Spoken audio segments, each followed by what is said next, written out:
बाकी मनवा के भइलू हो।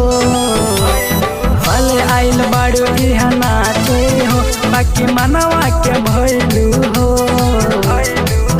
हंस लागन में बाटे साटा हो, खेल करी हन जान बाए टाटा हो। हंस लागन में बाटे साटा हो, खेल करी हन बाए टाटा हो।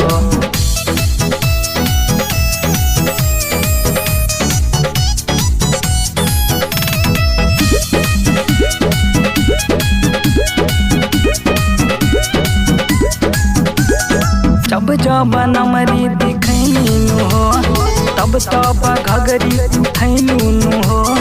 तहरे से दिलवा इलाक गइल बा, एही से निंदिया भाग गइल बा, एही से निंदिया भाग गइल बा। तब जब नमरी दिखैनु हो, तब तब घगरी उठैनु हो।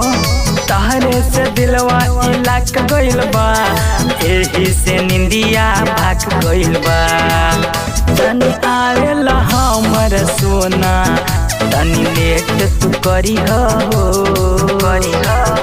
हंस लागन में बाटे साटा हो, खेल करी हन जान बाए टाटा हो। हंस लागन में बाटे साटा हो, खेल करी हन बा